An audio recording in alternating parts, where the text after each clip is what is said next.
Genesis chapter 2, verse 18 to 25, I'll be reading from the ESV version. The word of the Lord says like this. Then the Lord God said, "It is not good that the man should be alone. I will make him a helper fit for him. She shall be called woman, because she was taken out of man. Therefore a man shall leave his father and his mother, and hold fast to his wife, and they shall become one flesh." त्यसको लागि पनि हामी प्रार्थनामा अनि गवाईको निम्ति भेला भएका छौँ। सबै कुरामा आशिष दिनुहोस् र यो विवाहको कबिनेट करार जुन अगाडि बढ्न लागेको छ, तपाईँको हात, तपाईँको आशिष, तपाईँको अनुग्रह हाम्रो बिचमा होस् भनी म प्रार्थना गर्छु येशूको नाममा। म तपाईँ एरिजितालाई मेरो विवाहित पत्नीको रूपमा जीवित परमेश्वर पिता पुत्र येशू ख्रीष्ट पवित्र आत्मा परमेश्वर मण्डलीका विश्वासीहरूको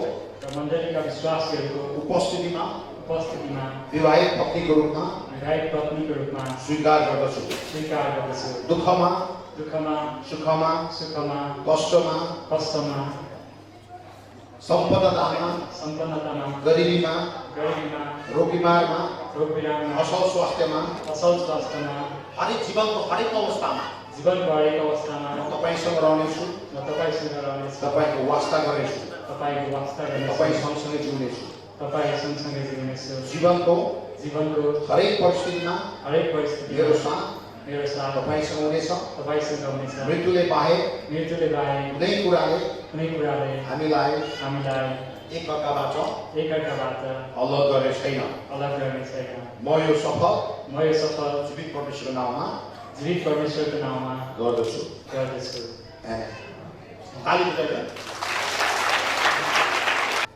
In the name of Almighty God, the Father, and His Son Jesus Christ, and the Holy Spirit, in the midst of all the believers and God's people,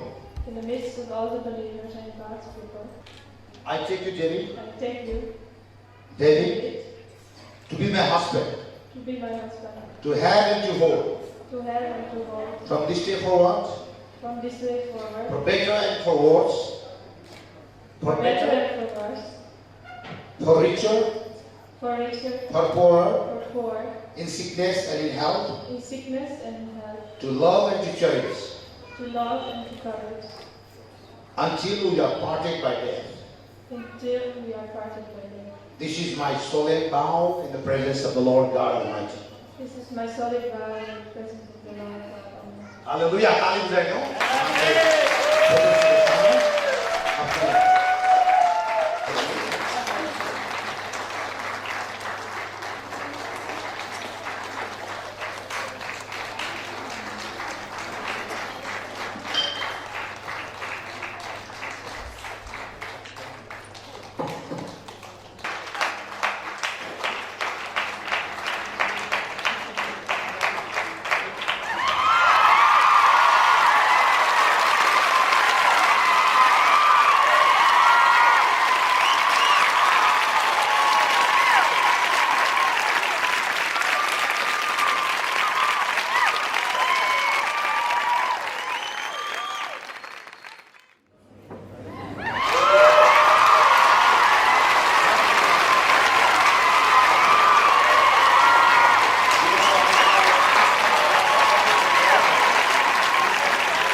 उपस्थिति रहोस् तपाईको अनुग्रह रहोस् पिता तपाईले उहाँलाई आशिष दिनुहोस् Father, you just bless them.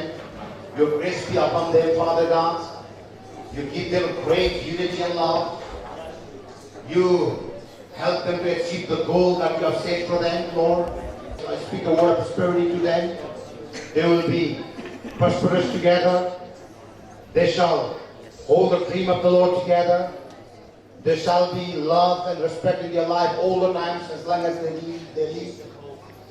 Also, Father, I pray that they will achieve the victory and they will be reproductive.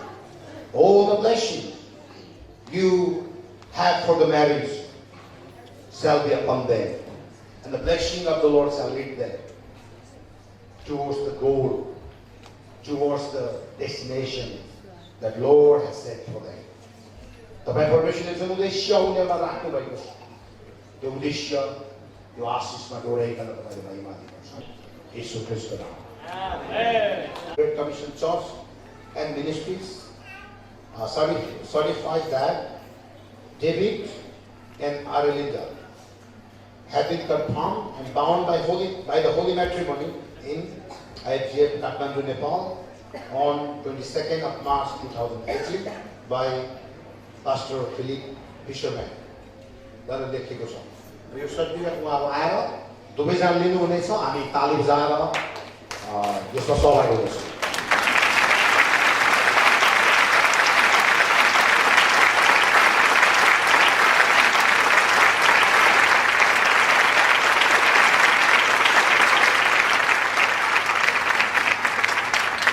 Marriage brings into unity. अनि दोस्रो कुरा चाहिँ विवाहले एकता ल्याउँछ Unity has a strength. अनि एकतामा जहिले पनि बल हुन्छ Bible says one can chase 1,000. बाइबलले भन्छ एक जनाले 1000 लाई लपेट्न सक्छ Some can chase 10,000. अनि 2000 ले चाहिँ 10,000 लाई There is a great power in unity. अनि एकतामा एकदमै ठूलो शक्ति हुन्छ When husband and wife become together, जब श्रीमान र श्रीमती एक हुन्छन् when they pray together, जब उनीहरु सँगै प्रार्थना when गर्छन् they kneel down before the Lord together, परमेश्वरमा जब उनीहरु सँगसँगै when they set their tears together in the Lord, जब परमप्रभुमा आफ्ना सबै कुरा when they struggle together, जब उनीहरु सँगसँगै when they move the Lord together, जब उनीहरु सँगसँगै भएर when they do the things for the Lord God's glory together, जब परमेश्वरको महिमाको निम्ति उनीहरुले जे कामहरु गर्छन् they will achieve double victory of 10%. अनि उनीहरुले चाहिँ दोबर अनि 10औं गुणा चाहिँ त्यसको आशीष पाउनेछ That's where the word of God says यो here. कुरा परमेश्वरको वचन Ecclesiastes 4:12. उपदेशक 4:12 ले भन्छ Though one may be overpowered, एक जनाले चाहिँ जित्न सक्छ विजय गर्न सक्छ the one may be defeated, अनि एउटा चाहिँ त्यो हार्न पनि सक्छ one may lose. अनि त्यो त्यसले गुमाउन पनि सक्छ When they are two, तर जब दुई जना हुन्छन् they can defend themselves. अनि तिनीहरु आफैले आफूलाई सुरक्षित राख्छन् They can fight themselves. उनीहरु संघर्ष गर्न सक्छन् युद्ध गर्न सक्छन् They cannot go back. They cannot be defeated. अनि उनीहरु चाहिँ उनीहरुलाई कसैले पनि खेद्न अथवा धपाउन सक्दैन तर उनीहरु आफैले They keep moving forward. अगाडि बढिरहन सक्छन् It means the unity brings the strength and power. अनि उनीहरुको एकताले उनीहरुमा शक्ति र एकता ल्याउँछ And the word of God says, further, the power of three strands is not quickly broken. अनि परमेश्वरको वचनले भन्छ तीन सुताले बाटेको डोरी चाहिँ छुटिँदैन That's too strong to be broken. अनि दुईवटा सुताले बाटेको डोरी छोडिँदैन So that they are two now. अहिले उहाँहरु दुईजना हुनुहुन्छ And I know the strength is God Himself. अनि दुईवटा सुता उहाँहरु आफै हुनुभयो अर्को एउटा सुता चाहिँ परमेश्वर आफै हुनुहुन्छ हालेलुया Married couple have to be bound with the Lord. जब यो तीनवटा सुता चाहिँ एकअर्कामा बाँधिन्छ And husband and wife should be bound with the Lord. अनि परमेश्वरमा श्रीमान र श्रीमती चाहिँ बाँधिएको हुनुपर्छ They have to be one. अनि त्यसपछि उनीहरु एक They हुनुपर्छ have to belong to God. अनि परमेश्वरलाई एक भएर बोलाउनु And पर्छ when they become one couple, अनि जब उनीहरु एउटै जोडी हुन्छ husband, wife, and God, अनि श्रीमान श्रीमती र परमेश्वर they can bring the great change. अनि उनीहरुले चाहिँ ठूलो They परिवर्तन can ल्याउन achieve सक्छन् a great victory. अनि ठूलो विजय ल्याउन सक्छन् They can be the example of the society. अनि समाजमा एउटा उदाहरण बन्न सक्छन् Hallelujah. हालेलुया Bring me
forever.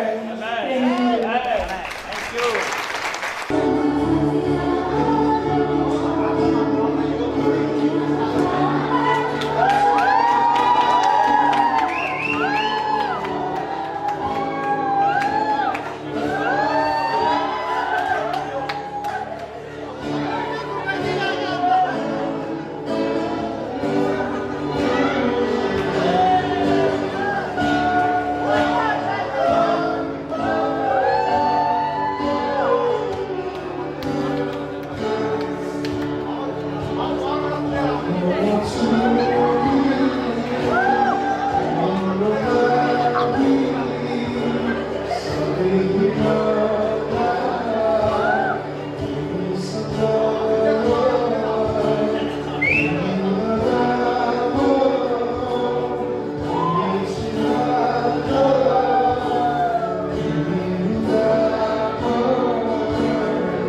ताली बजायौँ हामी सबैजनाले।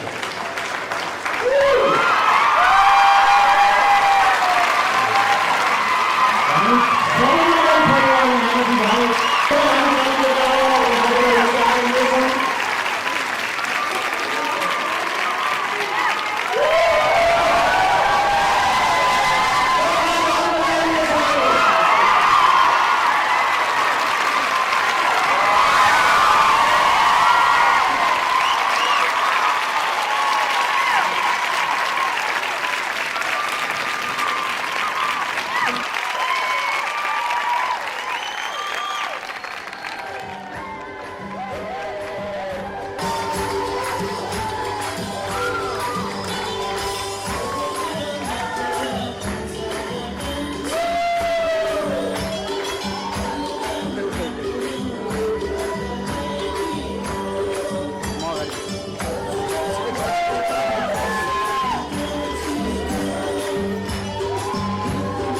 मानवी भाइ धन्यवाद दिनुहोस्।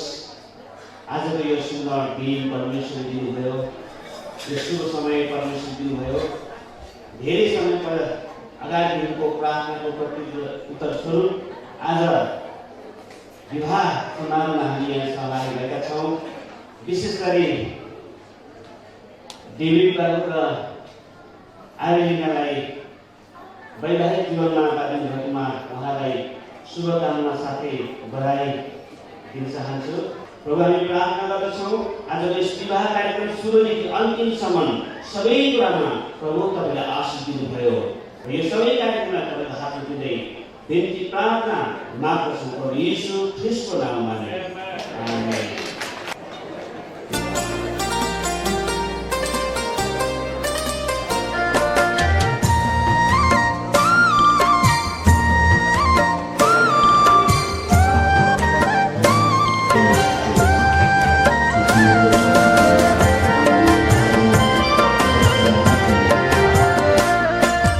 बरसाओ प्रभु बरसाओ।